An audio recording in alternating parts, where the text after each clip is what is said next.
I'm going to do everything I can to minimize Putin's price hike. Putin's price hike. Putin's price hike.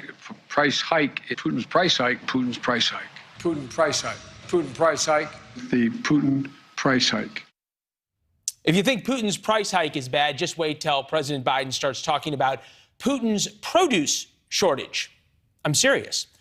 Russia's gains in the eastern part of Ukraine threaten your grocery store shelves and allow Putin to cut off all of Ukraine's food exports. Why is that important? Well, Ukraine's breadbasket, mostly the part in red right there, supplies 50% of the world's oilseed. What's oilseed? Well, it goes into vegetable oils, livestock feeds, pharmaceuticals, and the chemical industry. Ukraine is also the world's 5th largest exporter of wheat and 4th largest exporter of corn. Putin now controls most of that production and all of the means for Ukraine to send their food to the world market. Wheat and corn are like oil. It's a worldwide commodity.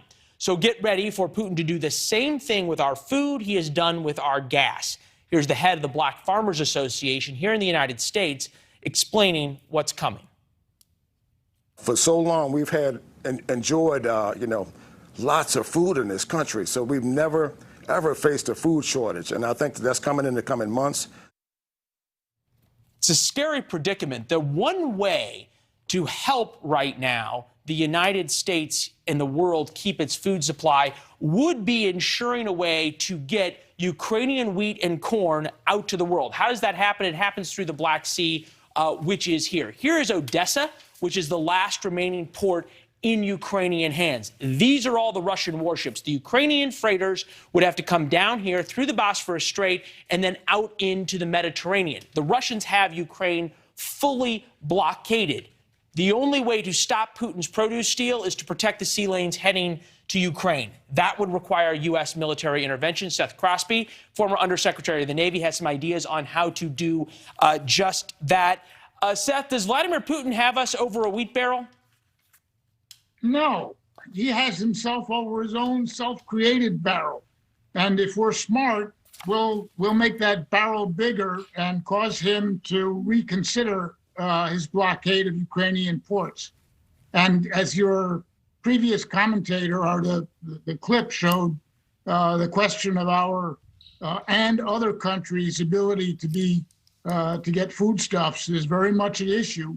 As a result of the Russian blockade, there are 25 million tons of grain in Ukrainian silos awaiting shipment, and they can't go because of the Russians. What you describe is a little bit, or I should say is the naval version of what was discussed during the beginning of this war. If you have a no-fly zone, it's no different than protecting Ukrainian grain freighters, right? Well, no-fly zone is more likely to lead to direct confrontations between particular forces. The advantage of a reflagging operation that escorted merchant ships is that there would be a coalition, as I recommend, of friendly countries, and it would be large enough so the Russians would be discouraged over it and attacking ships. Well, certainly they may be discouraged, but at some point, if they take a shot at one of these ships or try to stop it, doesn't that quickly end up with a war with whatever this coalition is and the United States Navy and Vladimir Putin on the other side?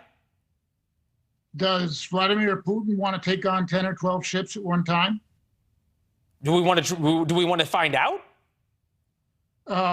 Do we want to find out the consequences of having Ukraine blockaded successfully for the next 2 years?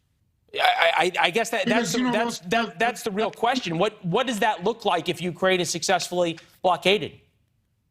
It looks like food crises all over the world, including substantial shortages here in our own country.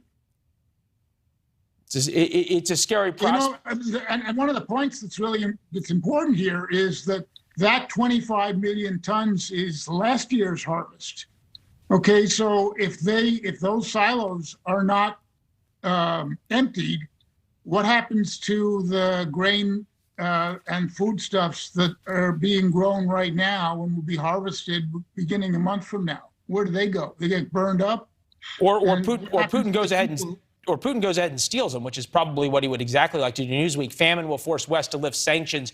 Russian TV host claims. We know where Putin's headed with this. Hey, Seth, it was good to see you. We appreciate it. Thank you. Sure. Thank you, Leland. Good talking. You too.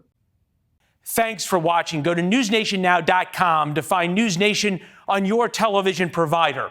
And don't forget to subscribe. Click the red button to get more of NewsNation's fact-driven, unbiased coverage.